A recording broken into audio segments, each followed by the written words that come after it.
Yeah, it's a new day. Thank you, ladies and gentlemen, for coming by. I just want to reflect on the happenings and things that happened during the elections. We all know, or some of us must have known, what took place. This was absolute raping of the political system and on the determination of the youth to upturn all the evil dictates of the wicked political leaders in Nigeria that has long been in the seat of power in the realm of authority, whose determination has been to suppress the will of the people and make sure that the voices of the people are not heard. So at this time, they were very plain and they made bold to proclaim what they stand for. So it's not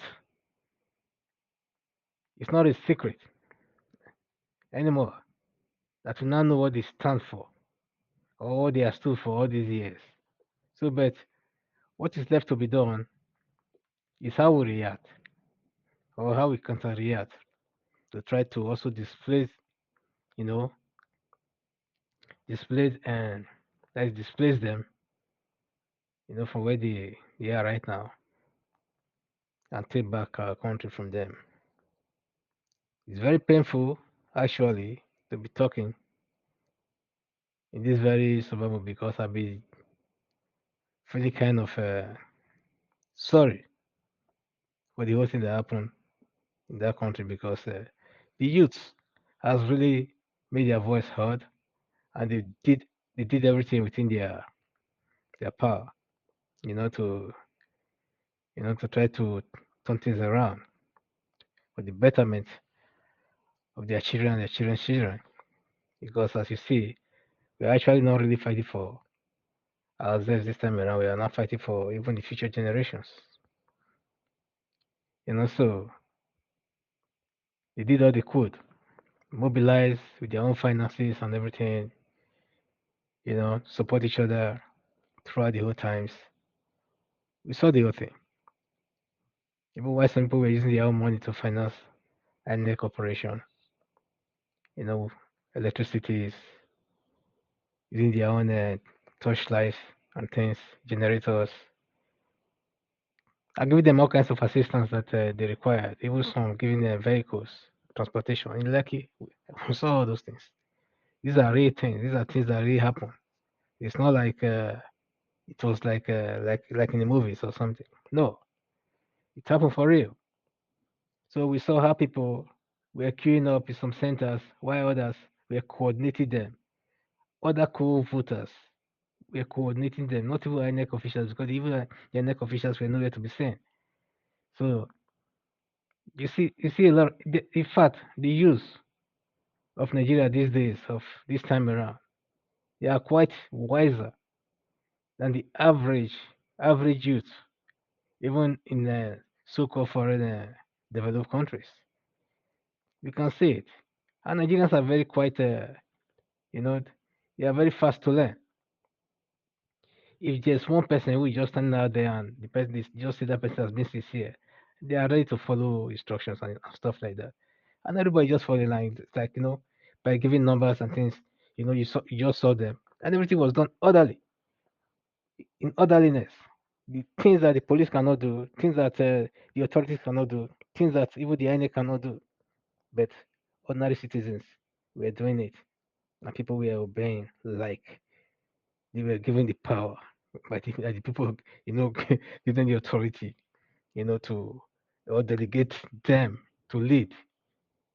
If you understand what I mean, So that was the kind of things that we saw. Those were very very impressive things that we see that we really hope we emulate because this kind of things once happened in 2020, if you remember, during the NSAS protest, when youths were hanging out water to each other, helping out, with a whole lot of things, bunch of things. Money were flying from everywhere. They were raising funds for all kinds of people and stuff like that. that needed help. You understand? So this is what Nigerians are for. So Nigeria should not be known for only the negatives, especially the youth. It should be known for the positive things. I've always said this on my channel that the politicians are a disgrace to the Nigerian youth and to this generation so far, that the youth are the only people that gives us joy.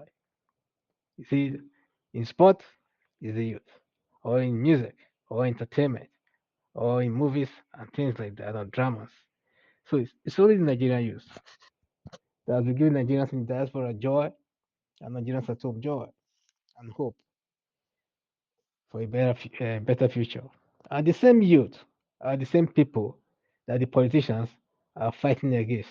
With every little opportunity they have, they descend on the youth, kill them, do all kinds of things, thinking that they can do anything and get away with it, and they won't be held accountable. But I guarantee you, one of these days, you must pay for the blood of the innocent youth that you spilled so far. It's as simple as that. Whether you pay now or you pay tomorrow, it doesn't really matter. Definitely, you must pay in double. So that's the message. So I just saw some clip that I thought maybe it might be of interest to everybody here. So, and the clip has to do with this Okene,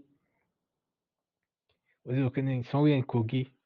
It's a leaked video shows Kogi local government chairman destroying ballot papers at a polling unit. You know, so a local government chairman in Kogi, Joseph Omuya Salami, has been captured on camera tampering with ballot papers at a polling unit. You know, in the just concluded 2023 presidential Senate and House of Rep elections, as seen in a viral video on social media. Salami drove into a polling unit in a red car, I think it's a Golf, you know, escorted by personnel of Nigerian police force. Don't forget when you say police, always say force because yeah, they use brutal force anyway, for everything. Brutal force even for ordinary traffic control and what have you. Say and started tearing off selected ballot papers from the ballot boxes. In fact, he was saying these are PDP. This thing. We were just tearing the PDP. So we now know who that PDP's who those ballot papers were meant for. So they were meant for that Uduagan, Mrs. Uduagan Akpoti. So she was the one that was being disenfranchised by this hooligan called local government chairman. So you can see the man. I started sharing this whole document. Very shameless human being. So if you see things like this, then you know that there's no hope for that country. You know, except things really change, and that things really have to change. And it has to be deliberate for things to change. So now that this man has turned all these documents and stuff that belongs to Natasha Akpoti Uduaga, then we now know what happened because I saw on the television yesterday she was saying the whole thing, how they voted into the night and the around 2 o'clock and things like that, and all of a sudden they were saying that no election took place in those areas, you know that so therefore those elections that was carried out in that area was cancelled. So you can see that the INEC can just come up with all kinds of excuses just to cancel any election without actually really giving a damn what happened. So which means the man did not declare as a winner the APC candidate, a senatorial candidate, call him Sadiku O'Harris. You know, so it's the man that robbed that this guy was working for now, the local government chairman. So as we now know, so how can Nigeria ever move forward? And that man happened to score 52,132 votes to beat Apoti Dwaga with who scored 51,700. They just wrote something, you know. And yet they said the election did not take place in there or took place in there. Those other areas where they know that this woman was, you know, was very strong. Yeah, so this whole thing, it's so funny. You know, it's so funny to everyone this time around that people are not really happy. You know, men are not happy, and I just hope that